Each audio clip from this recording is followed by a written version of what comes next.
The night shift at Mercy General begins at 11:47 p.m., 3 minutes before the fluorescent lights hum their particular frequency that only people who work in hospitals at 2 in the morning learn to hate. Megan O'Brien arrives through the emergency entrance, her ID badge already clipped to the pocket of her scrubs, navy blue, wrinkled from the dryer, nothing remarkable about them at all. She moves through the corridor with the kind of quiet efficiency that makes her nearly invisible, the way certain people move through the world as if they've learned that attention is a luxury they cannot afford. Her short frame, barely 5'4", allows her to slip past the taller residents and attending physicians without disrupting their conversations. Nobody notices her. This is deliberate. The antiseptic smell hits her first, the same way it always does, that chemical pine scent mixed with something underneath it, something organic that no hospital could ever fully mask. For 8 years, she smelled things worse than this. Field hospitals in San Joaquin Valley don't use the same cleaning protocols as Denver teaching hospitals. She touches the inside of her jacket lining as she walks, a habit so ingrained she doesn't notice herself doing it anymore.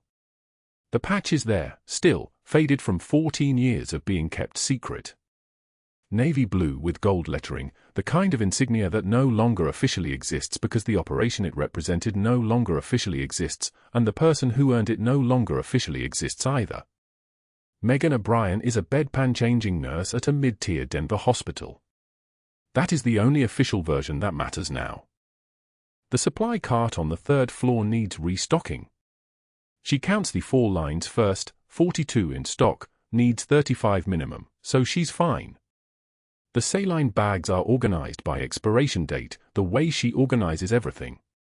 The way she was trained to organize things under circumstances she will never discuss. The way hands remember even when the brain has been ordered to forget. She moves through the motions with surgical precision, each movement economical, nothing wasted. If you were watching carefully, and nobody is, you would notice that she handles equipment the way a surgeon handles instruments, with a respect that most nurses develop only after decades. She has had 8 years to develop it. She has had 8 years to become very, very good at what she does. Room 314 has a patient with elevated potassium levels and a weak QT interval on the monitor. The chart shows the attending doctor hasn't reviewed the latest labs yet. Megan changes the 4 bag with movements that flow like muscle memory, because that is exactly what this is. Muscle memory from a place that doesn't appear on any official record. She checks the monitor, watches the waveform steady, makes a mental note. The patient is sleeping. His name is Gerald. He's 73 years old and had a knee replacement yesterday. He doesn't know that the person changing his 4 bag once performed emergency procedures under fire, once moved wounded soldiers through Taliban-controlled territory while rounds snapped overhead like metallic insects. Gerald's wife is asleep in the waiting room 2 floors down. The world continues its ordinary rotation. Dr. Marcus Hargrove arrives at 2:13 a.m., his large frame filling the hallway like a door that has learned to walk. He is 6'5", built like a linebacker, the kind of man who takes up more space than the square footage he actually occupies. His presence makes the air pressure change, people unconsciously step back when he approaches, giving him more room than his body technically requires. He carries himself with the confidence of someone who has never once been told no in a way that stuck. His white coat is immaculate. His watch is probably more expensive than Megan's car. He doesn't look at her as he passes, and she doesn't look at him. This is a practiced choreography. Hargrove stops at the nursing station, where the charge nurse, Patricia, 17 years of experience, a woman who has seen physicians come and go like seasons, is finishing her documentation. Megan is 2 rooms away, checking the 4 pump on a post-operative patient, listening without appearing to listen. The walls of a hospital are thinner than people realize. Sound travels differently at night. The emptiness carries voices further. The patient in 314, Hargrove says, his voice smooth as engine oil, elevated potassium. I assume someone has flagged this. Patricia nods. The night nurse already changed his 4. Pulled the old potassium-containing solution, hung fresh saline about 20 minutes ago. Hargrove makes a small noise that could be acknowledgement or dismissal. He glances down the hallway where Megan is standing, watching a monitor, her hands resting on the 4-pump. He looks back at Patricia. "Tired of these timid little night nurses who think they know better than surgeons," he says, and his voice carries the kind of casual cruelty that doesn't require malice to inflict damage. "But I suppose we're grateful someone was awake enough to catch it." The words land somewhere between an insult and a compliment, the way Hargrove prefers his words to land. Megan's hands don't move. Her breathing doesn't change. She continues watching the monitor numbers as if she hasn't heard him, and this is the performance she has learned to give, the role she has learned to play.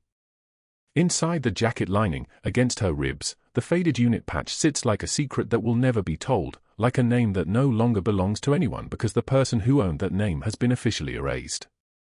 Hargrove moves past, his shoes making a particular sound against the tile floor, expensive leather, well-maintained, the kind of footstep that announces itself. Megan waits until he reaches the attending lounge before allowing her shoulders to settle slightly lower, a gesture so small that a camera would need to watch frame by frame to detect it. She pulls her hand back from the 4-pump. Her fingers are perfectly steady. They have always been perfectly steady. She was trained by people who understood that trembling hands kill patients, and she has not allowed them to tremble since she was 23 years old, standing in a field hospital in Sanjin with a tourniquet in one hand and a morphine injector in the other, learning that steadiness is a form of prayer. She moves to the next patient, the next room, the next task. The night continues its particular rhythm. The fluorescent lights hum their particular frequency. The hospital smells like antiseptic and something that no cleaning protocol can reach. And somewhere inside her jacket lining, barely visible, the faded unit patch holds a history that the world has decided should no longer exist. But the patch knows. The hands know. The muscle memory knows. 3 hours later, at 5 a.m., when the day shift is beginning to filter in and the night shift is preparing for transition report, Megan stands at the supply station on the 4th floor, rolling a new footcart into position. She has worked 72 straight hours, not officially, because the hospital's scheduling system only allows 60 hours per week, but night shift nurses know how to adjust their names on the schedule, how to slip between the cracks of institutional oversight. She has done harder things than manipulate a digital scheduling system. She has done things that required clearance levels and security protocols and the kind of forgetting that the government formally instructs you to perform. She touches the patch again. Just once. Just to make sure it's still there, still real, still proof that somewhere underneath the scrubs and the exhaustion and the careful invisibility, there is a version of Megan O'Brien who existed before she decided to disappear. Who performed needle decompressions under fire. Who carried soldiers through valleys where the air itself seemed hostile. Who was, in a previous lifetime, very important to very specific people, even though her name was subsequently erased from every official record that mattered. But that version doesn't exist anymore. Not here. Not at Mercy General, where the most important thing she does is change bedpans and check monitor readings and remain invisible enough that men like Dr. Hargrove can look directly at her without actually seeing anything at all. The morning shift nurse takes the report. Blood pressure stable on all patients. Potassium levels corrected. For lines patent and clear. Nothing unusual. Nothing remarkable. Just another night at Mercy General, where the best nurses are the ones nobody notices, and where the war stories that matter are the ones never told. The patient was 72 years old, admitted for a lumbar fusion on L4-L5, and his INR was elevated at 3.8. International Normalized Ratio, a measure of how fast your blood clots. Normal range sits between 0.8 and 1.1. His was dangerous.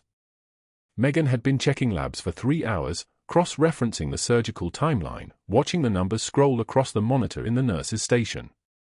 3.8 meant this man would bleed out on the table if they opened him up. Simple physics. Simple anatomy.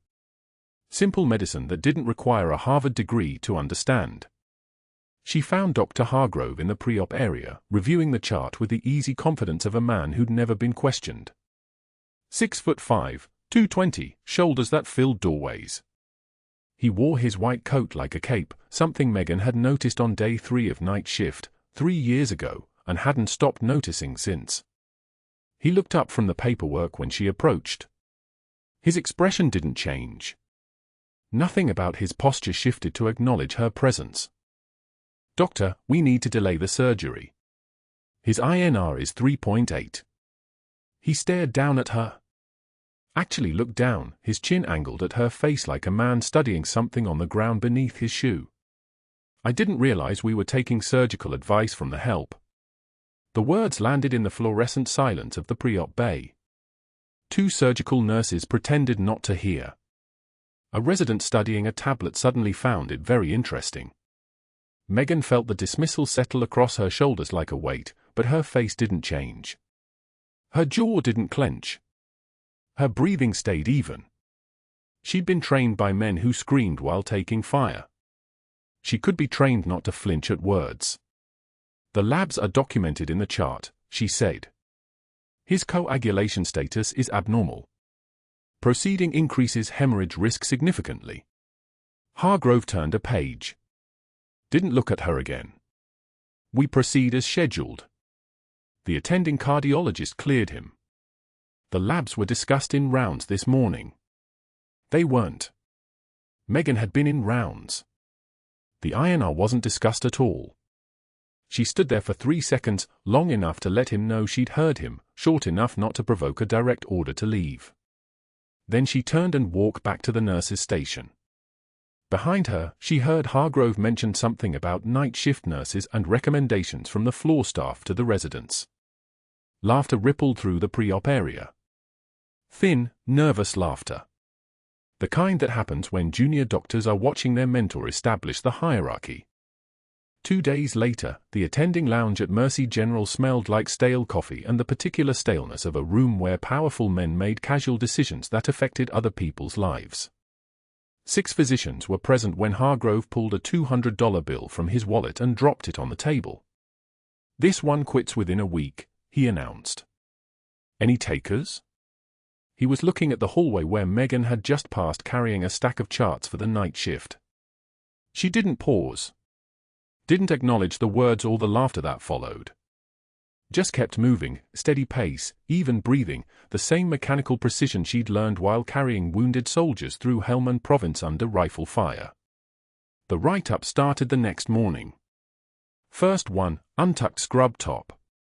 Violation code 2847.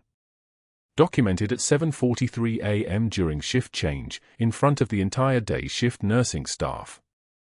Second one came 2 hours later, wrong-colored shoes. Non-regulation footwear. Code 3104. Posted at the nurse's station where everyone could see it. By day 3, there'd been 4. Being 30 seconds late from lunch break. A chart filed out of order. A comment Hargrove claimed he'd overheard her making to another nurse about a patient's family member, a comment she'd never made, but he'd documented it anyway. His handwriting was meticulous. His accusations were specific. His timing was always public. Megan accepted each write-up with a nod, filed them in her employment folder, and returned to work. She didn't dispute them. Didn't argue. Didn't do anything that might give Hargrove a second reason to escalate. But she could feel the machinery working around her. The way other nurses started keeping distance. The way residents stopped making eye contact. The way Hargrove's confidence grew with each day she didn't crumble. The cafeteria was crowded on day 4, that strange dinner hour at a hospital where staff rotations meant night shift and day shift people mixed in the food lines like oil and water. Megan was carrying her tray past one of the corner tables when Dr. Hargrove's arm extended without warning. His elbow connected with her tray with the force of someone who'd been waiting for the right moment, and the physics of it was immediate and unavoidable. The tray tilted. The plate slid. The pasta salad and grilled chicken and bread roll scattered across the linoleum in a catastrophe of noise and impact that made heads turn throughout the cafeteria. The room didn't go dead silent. That would have been merciful. Instead, there was active quiet, the sound of people choosing not to make sound, the acoustic signature of witnesses watching something unfold. Megan was already bending to clean it when Hargrove dropped a patient chart at her feet. Not set it down. dropped it so it landed with a slap against the floor. "Pick that up, sweetheart. Since you're already down there." His voice carried the particular satisfaction of a man who'd been rehearsing this moment. He was surrounded by colleagues. She was on her knees. The math was simple. She stayed in that position for 2 full seconds. Her hands were steady as she gathered the broken pieces of her tray. The smell of spilled dressing was sharp in the sterile air. Someone's shoe squeaked against the linoleum, a sound like a small animal in pain. When she stood, she was holding the patient chart and the pieces of her lunch in a collapsed paper container, and her eyes were clear as she made the decision to let a single tear escape. Just one. She watched it fall down her cheek, then wiped it away without breaking eye contact. The tear wasn't fear. It was a calculated choice, the visual proof that would make this moment look exactly like what Hargrove wanted it to look like. Submission. Breakdown. A nurse pushed past her limit. Then she opened her mouth. "I've been shot at by better men than you, doctor." Her voice came out like winter, cold enough that the cafeteria temperature seemed to drop by 15 degrees. No anger. No tremor. No volume above conversational. Just a flat statement of fact delivered with the certainty of someone who'd lived through things that would collapse ordinary people. The room actually went silent then. Hargrove's jaw tightened. His face darkened from his neck upward, a spreading flush of anger that made him look less like a doctor and more like something cornered. She was supposed to cry. She was supposed to apologize. She was supposed to break down or walk out or give him something to use against her. Instead, she handed him the chart, stepped around him, and disposed of her tray in the trash bin by the door. She didn't run. Didn't hurry. Just moved with the same steady precision that had carried her through every moment since 2003, when she'd first learned that survival was a skill you could practice. Behind her, she heard Hargrove's chair scrape against the floor. His breathing had changed, heavier, faster, the sound of a man whose tactical advantage had just evaporated in front of witnesses. She didn't turn around. Just pushed through the cafeteria doors and headed back to the night shift assignment board, where her work was waiting. That evening, from his office on the 4th floor, Hargrove made a phone call to Mercy General's nursing school liaison, a man he'd met at a board dinner 3 years ago, someone who owed him a favor from a prior situation Megan would never know about. His voice was casual. "Just checking in. Did the nursing school have any issues with how their graduates were performing? Anything about their clinical rotations that might be concerning? Any gaps in employment history that seemed unusual?" The questions were gentle. Inquisitive. The questions of a colleague concerned about quality. But they were designed to do something precise, to plant seeds of doubt. To make Megan's service record sound questionable. To create a paper trail that suggested something wasn't right about her, even if no one could quite define what that something was. He hung up and watched the Denver skyline from his window. Somewhere in this hospital, on the night shift, she was still moving through the corridors. Still providing patient care. Still pretending to be someone ordinary. But Hargrove was only getting started. A woman who wouldn't break in public would have other vulnerabilities. Everyone did. Everyone had something that mattered more than their dignity. He just had to find it. Tuesday night, 11:47 p.m., the emergency department doors burst open and the paramedic team wheeled in a motorcycle accident victim. The man was conscious but barely. Trauma Bay 3 was called. Blood was type-crossed. The rapid response team assembled with the muscle memory of people who did this 3 times a week. And Dr. Hargrove, who'd been sleeping in the on-call room, was notified. He arrived in Trauma Bay 3 40 seconds after the patient was wheeled in, his face still creased from the pillow, his white coat hastily buttoned. The patient was 34 years old, motorcycle versus SUV, the motorcycle had lost. Oxygen saturation was 98% when they started. Critical vital signs were being called out, BP 140/82, heart rate 110, respiratory rate 18. Megan had come down from the night shift to assist. She stood on the left side of the trauma bed while the resident on her right was drawing labs. The patient's chest was already being exposed, ribs visible, breathing becoming more labored. By the time Hargrove began his assessment, the oxygen saturation had dropped to 91. Then 84. Megan watched the monitor with the part of her brain that never really stopped working, the part that had been trained in a valley where the sound of incoming rounds was like applause from an angry audience. The patient's left side wasn't moving. His neck veins were distending. His trachea was deviating toward the right. Tension pneumothorax. Air had entered the pleural space and was compressing the lung and the heart. In minutes, the patient would arrest. "Doctor, he needs immediate decompression," she said. Hargrove didn't look up from the ultrasound machine he was setting up. "I didn't ask for your input, O'Brien."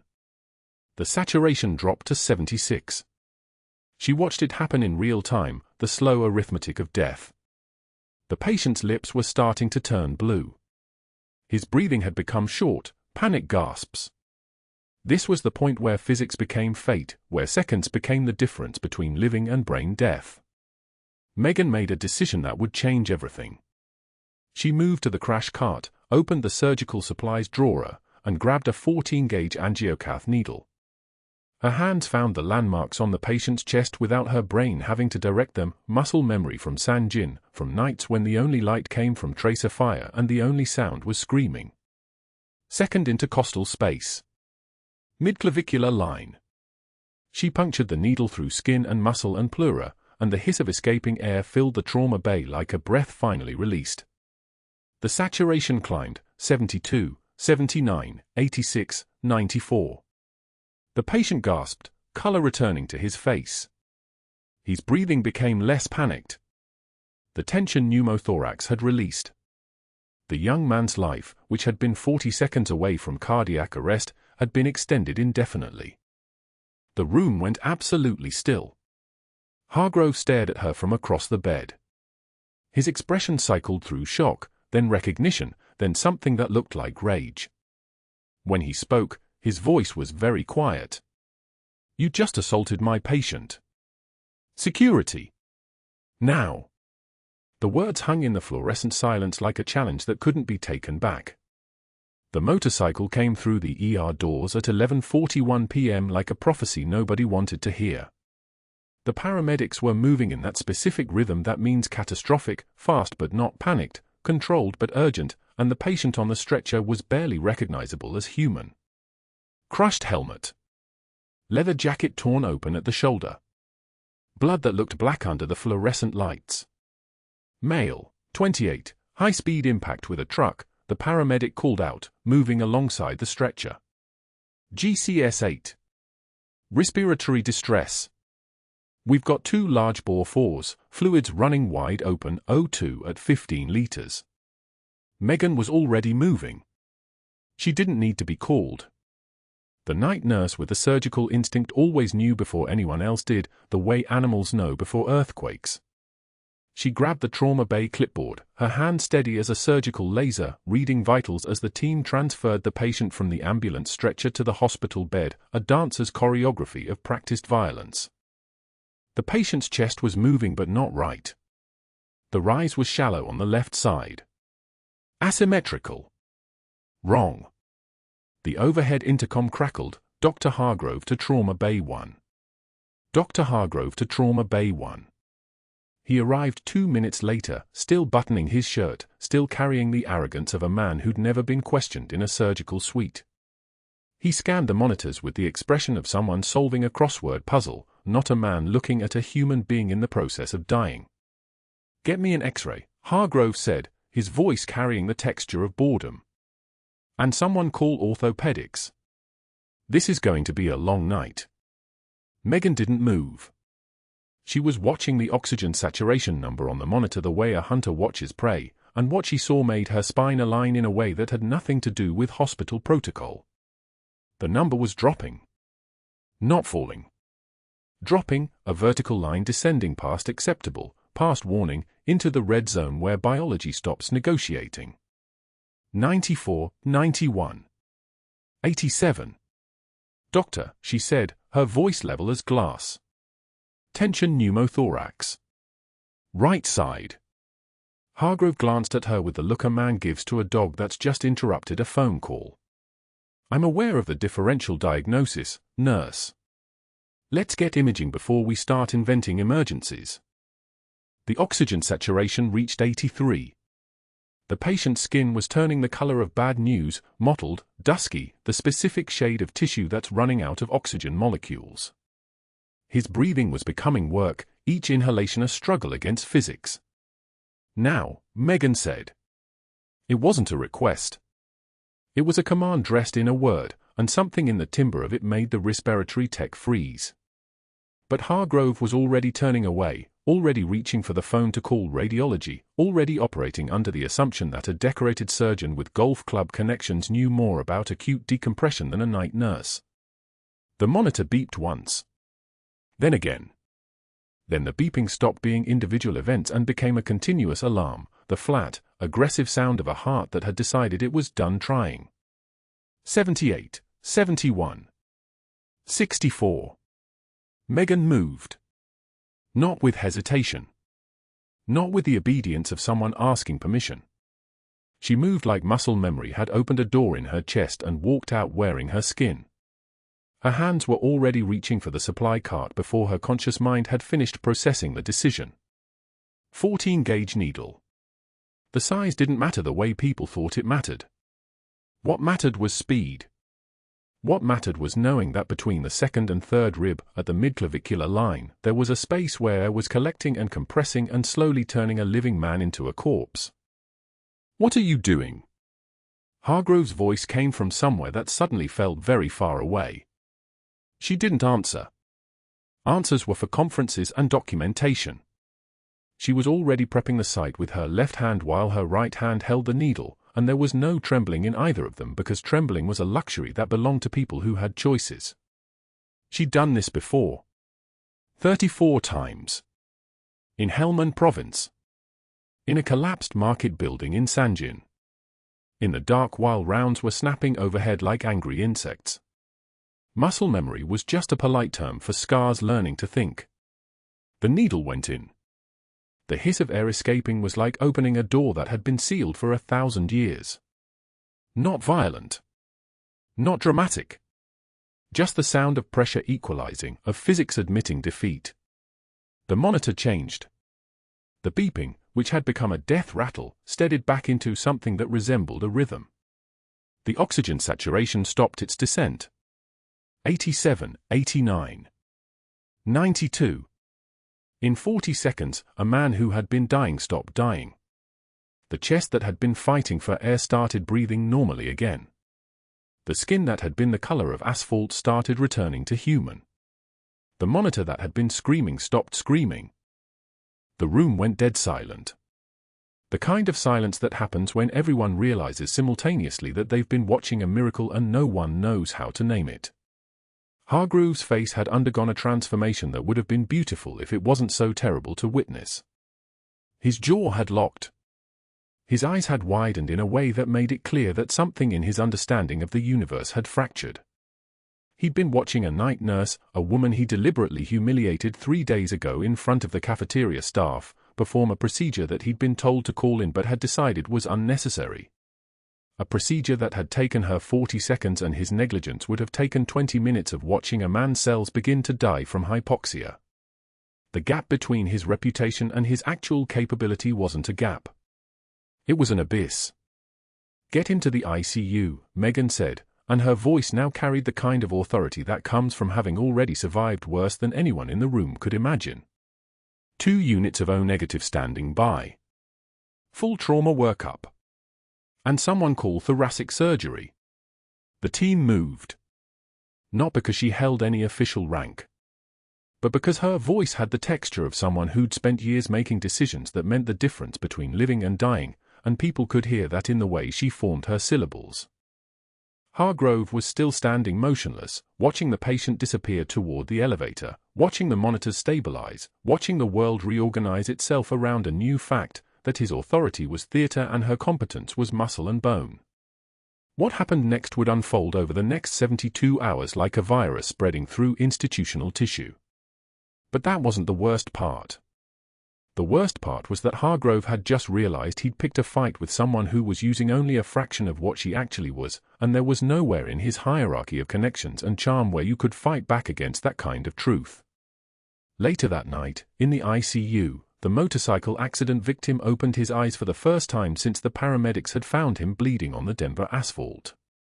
The machines monitoring him, the ventilator, the cardiac monitor, the blood pressure cuff inflating every few minutes, made their predictable sounds.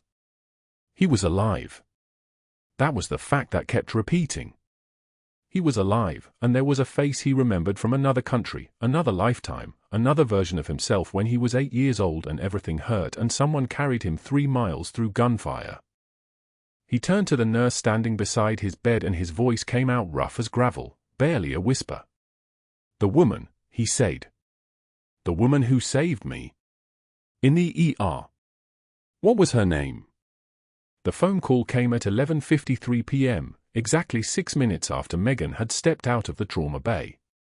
Dr. Hargrove stood in his office, door locked, his hands shaking with something that looked like rage but felt like panic.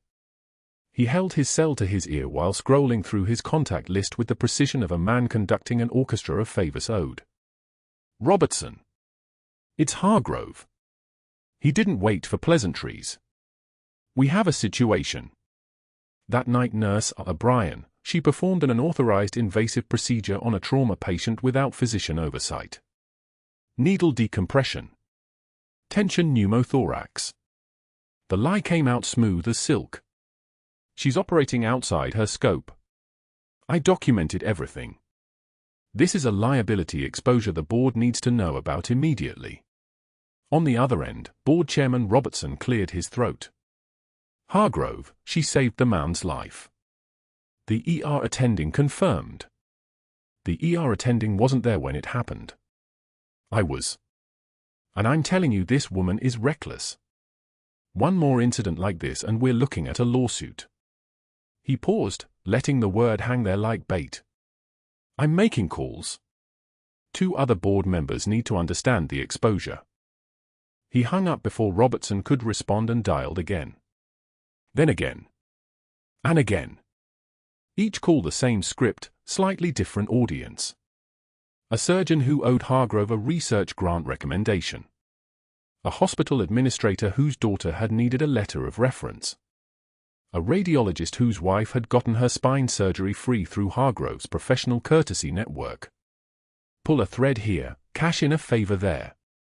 By 12:02 a.m., the story had shifted in the hospital's institutional bloodstream. O'Brien had overstepped. O'Brien was reckless. O'Brien was a liability. But phone calls weren't enough. Not anymore. Hargrove made a second decision, one that would cross from professional sabotage into federal crime, though he didn't know it yet. He contacted Meridian Compliance Solutions, a firm that specialized in pre-litigation investigations for healthcare systems. The official request was routine: conduct an audit of all patient files handled by RN Megan O'Brien in the past 18 months. Look for documentation gaps, protocol violations, anything that suggests performance issues. What Hargrove was really asking for was a hatchet job wearing a lab coat. And Meridian, which operated in the gray spaces of healthcare litigation, understood. The lead investigator, a man named Derek Chen who'd spent 12 years as a hospital administrator before learning that destroying people's careers paid better than building institutions, began his work on Thursday morning. The files were clean. Megan's documentation was meticulous, every patient interaction recorded with the precision of someone trained to account for every action under fire. No gaps. No shortcuts. No violations. But Derek Chen had not become successful by delivering bad news to people who'd paid him $40,000 for a specific outcome. Instead, he began adding a complaint from a physician who'd never written one. A medication error that didn't exist in any record but fit a pattern if you squinted hard enough. An incident report dated 6 weeks ago, perfectly formatted, perfectly written, describing patient safety concerns that had never occurred.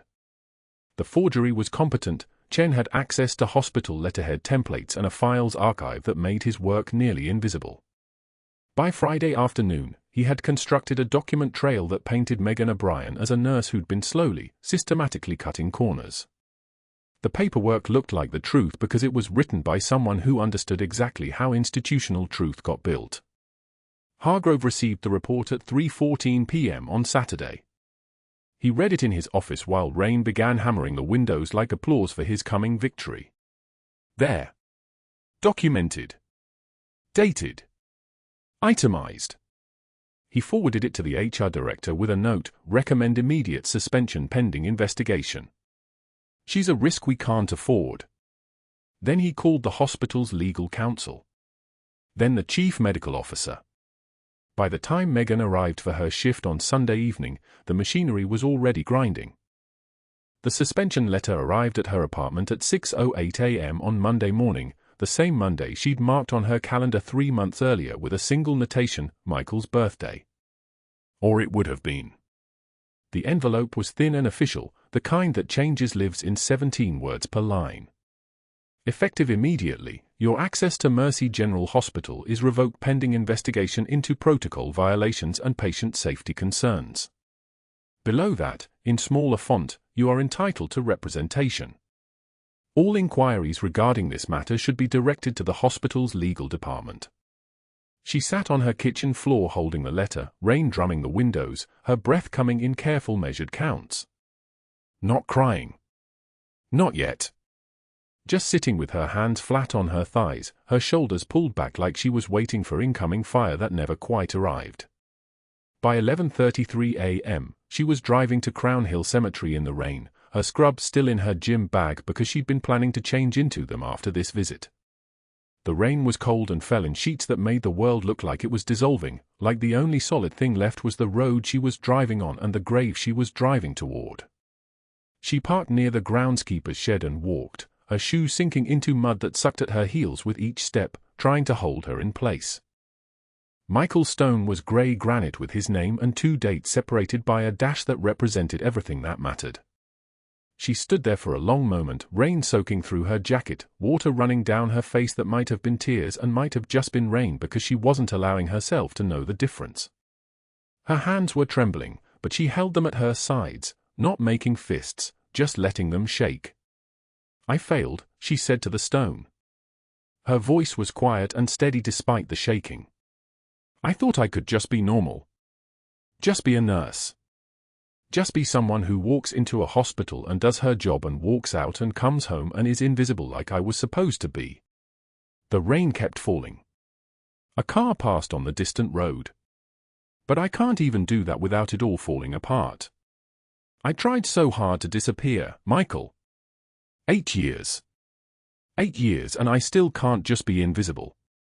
She knelt in the mud, her jeans soaking through immediately, her hands braced on the wet earth on either side of his name. He's going to win. The surgeon who can't even recognize a tension pneumothorax, he's going to win, and I'm going to lose everything for saving a life. For doing the one thing I was trained to do, the one thing I'm actually good at. She pressed her forehead against the cool stone. How is that fair? How is that how this ends? Behind her, a car pulled into the cemetery entrance. She didn't look. Didn't move. Just knelt there in the rain with her hands pressed flat in the mud, her breath coming in careful measured counts, not allowing herself to break because breaking wasn't a luxury soldiers got, and despite everything, despite the civilian scrubs and the Denver location and the hospital badge they'd taken, she was still a soldier. She didn't know that in the hospital, 2 FBI agents were walking into the chief medical officer's office with federal warrants. She didn't know that Derek Chen's forged documents had triggered an automatic audit that had found the metadata inconsistencies in his personnel record insertions.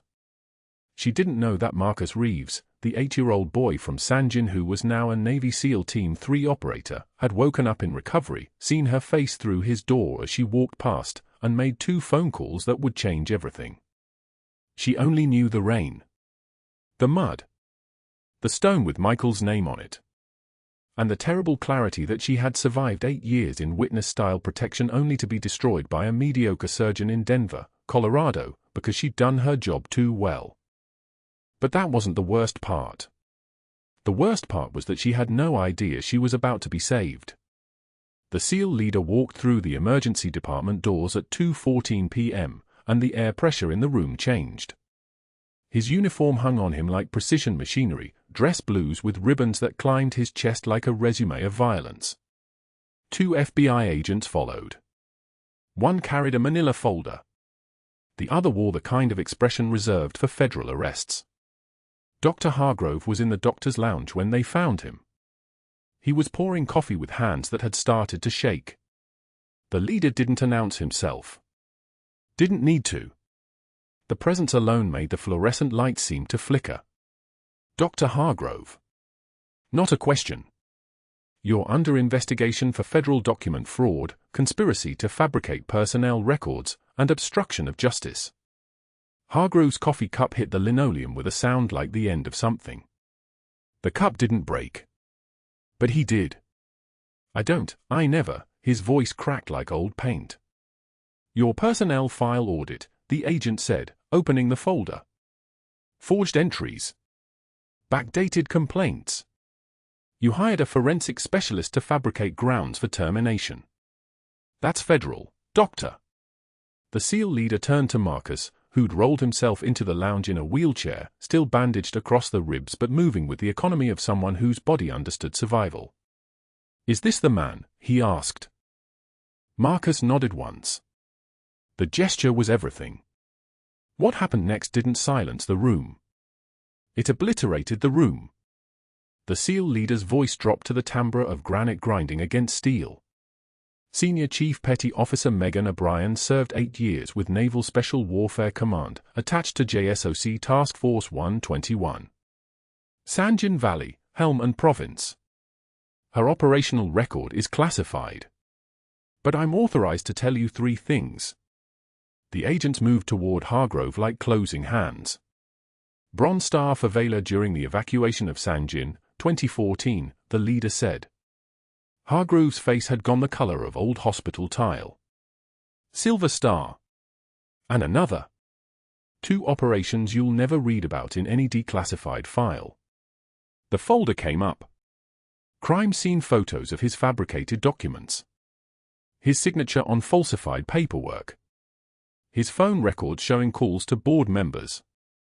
The network he'd built to destroy her unraveling like thread pulled from a cheap suit. And a Navy Cross, the SEAL leader finished. Awarded for extraordinary heroism in combat operations. She risked her life to extract a civilian casualty from active fire. That casualty is standing in front of you, Doctor. He was 8 years old. She carried him 3 miles through enemy territory. Alone. The silence that followed had weight. You could feel it pressing down on everyone's chest. The agent stepped forward. The cuffs made that particular clicking sound, the sound of consequence finally arriving. They read him his rights as they secured his wrists, and the words seemed to come from very far away, as though Hargrove was drowning and the Miranda warnings were just noise in his ears. You have the right to remain silent. Anything you say can and will be used against you in a court of law. They walked him out through the main corridor. Not through the back. Through the main corridor where every nurse, every tech, every resident who'd ever heard him yell at someone, who'd ever watched him humiliate staff, who'd ever seen him get away with things because of his board connections, they all watched him pass. His hands cuffed. His head down. His expensive watch catching the light one last time before it disappeared through the double doors and into a federal detention van that was waiting with its doors open like a mouth. The board meeting happened 48 hours later. Emergency session. The chairman called it at 6 a.m. 5 board members, 3 of whom had supported Hargrove's network of favors and institutional protection. They reviewed the evidence. The forged documents. The FBI investigation. The fact that a Navy SEAL had stood in their hospital and recited classified decorations in front of FBI agents. Dr. Hargrove had a $2.1 million malpractice history. 3 suits for negligence. 1 for patient abandonment during surgery. The board had covered it all up. He'd been on their golf trips. He'd donated to their charities, money that moved through foundations like water through cupped hands, untraceable and clean. By noon, 3 board members had resigned. By 1 p.m., the chairman had drafted a formal apology to Megan O'Brien. Full reinstatement. Back pay for the 72 days of suspension. A position offer, Director of Trauma Education, salary of $127,000 annually with a research budget and the authority to revise all emergency protocols. He didn't ask if she'd take it. He just prepared the paperwork. 6 months later, the wedding took place on a Saturday in June. Marcus stood at the altar, not without assistance. The wounds from the motorcycle accident would take another 6 months to fully heal, but standing nonetheless, and when his bride walked down the aisle, his face became something that had nothing to do with pain. The ceremony was held at a small chapel in northeast Denver with high windows and light that came through in precise angles. Megan attended in dress whites. The uniform seemed to change how she moved. Her posture shifted into something that came from a different world entirely. The unit patch was sewn visibly into her jacket now, displayed on the left shoulder in the proper military format. Her medals hung below her collar, the bronze star catching the light like a signal. The 2 silver stars arranged precisely. And below them, the Navy Cross. Simple. Devastating. Marcus's adopted parents stood at the front row. They were in their 60s now, American citizens who'd brought Marcus to the United States in 2006 after the evacuation of Sanjin, who'd filled out the paperwork and waded through bureaucracy and raised a boy who'd grown into a warrior and never stopped knowing that his life had a price someone else had paid. When they saw Megan, they wept. The mother embraced her so hard that people nearby turned to look. "You gave us our son," she whispered into Megan's shoulder. "You gave us everything." "He saved himself," Megan replied. "He was always going to be a warrior." The reception moved to a banquet hall with high ceilings and tables arranged in rows. The mixture of uniforms was strange and beautiful. Navy SEALs in dress uniforms sat next to nurses in casual clothes. Doctors from Mercy General. Residents. ICU staff. 2 worlds colliding in the way that only happens after someone nearly dies and everyone realizes what matters. Megan danced once with Marcus, a slow song, his movements careful, her hand steady on his shoulder. He was still healing, still moving like someone checking every step, but his eyes were clear. The eyes of someone who'd been lost and found, and knew the exact face of the person who'd made the difference. "Thank you for not letting me disappear," he said quietly. "You were never invisible," Megan replied. As the evening descended and the wedding began to thin, Megan walked toward the parking lot. The June air was cool against her face. Her dress whites were still immaculate, the medals catching the last light of sunset. She drove without particular destination, just moving through the city, heading generally home. That's when she saw it. A strip mall on East Colfax Avenue. Nothing remarkable. A dry cleaner. A tax prep office. And a folding table set up in front of a storefront that had never filled. Cut Rate Insurance Services, read the faded banner. The letters had lost their color to months of sun and weather. She slowed her vehicle. Dr. Hargrove sat behind the folding table, his shirt a cheap polo in a color that had probably been chosen because he didn't care. His hair had grayed. He'd gained weight, the kind of weight that comes from stress and surrender, from eating things without paying attention. A stack of brochures sat in front of him, life insurance, health insurance, disability packages for people without options. He was arranging them into neat piles, not because anyone was coming, but because the motion was something to do with his hands. His medical license had been revoked. Federal fraud charges had resulted in 18 months probation, a $200,000 fine that emptied everything except the house he'd mortgaged to his former wife in their divorce. No hospital would touch him. His board connections had evaporated the moment the FBI walked into the emergency department. The network of favors had dissolved like salt in water once people realized that associating with him was liability. He looked up as her car slowed. Their eyes met for exactly 3 seconds. In that moment, Hargrove understood something he'd never fully comprehended. Some people cannot be broken because they've already survived the breaking. They've been shattered and remade 100 times. They've rebuilt themselves in deserts where the heat reaches 140 degrees and the only thing keeping you alive is the decision to keep breathing. Megan O'Brien didn't smile. Didn't acknowledge him beyond the meeting of eyes. She took one measured breath, the kind of breath that came from 8 years of learning not to waste anything, not energy, not breath, not mercy. She drove on. The final scene, the training room at Mercy General, 9 a.m. on a Monday morning 3 weeks after the wedding. Megan stood in front of 23 nurses and residents, holding a 14-gauge needle between her fingers like a conductor holding a baton. "Tension pneumothorax," she said. Her voice had changed. It wasn't soft anymore. It was the voice of someone who'd spent 8 years making decisions that meant the difference between life and death. You have less than 60 seconds. Your patient is dying while you stand there thinking. Thinking kills them. Action saves them. She moved to the anatomical model, pointing to the ribs with precision that came from practice she could never fully explain. Second intercostal space. Midclavicular line. You count the ribs. You don't estimate. You know. The needle goes in perpendicular to the chest wall. You feel the hiss of air escaping.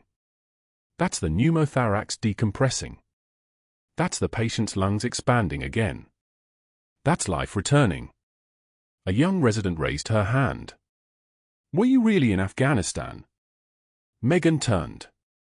The unit patch was visible now, hanging in a frame on the wall behind her, faded but unmistakable, the fabric worn from use, from being hidden, from finally being shown. She touched it once. "I was. Sanjin Valley. 8 years. Everything I learned there, about staying calm under pressure, about understanding what matters and what doesn't, about saving lives when people are trying to take them, I learned it there. And I'm going to teach every single one of you. Because saving lives is saving lives. Whether it's in Sanjin or Denver doesn't change what your hands can do." She looked out the window at the Denver skyline, at the city that had nearly broken her and then chosen differently. "Heroes walk among us," she said, and her voice carried the timbre of something that had been tested in fire and hadn't shattered. "Sometimes in scrubs. Saving lives in the dark. And now you're going to do the same." She turned back to the class. The needle caught the light. 23 young medical professionals leaned forward. The training was about to begin. If you've ever been underestimated, if you've ever known something the world couldn't see, if you've ever had to rebuild yourself in silence, please like and subscribe. We've got stories about the warriors you walk past every day. Comment below, what would you have done in Megan's position? And if you've got a story about someone who taught you what real strength looks like, share it with us. Because these stories matter. They remind us who we're standing next to.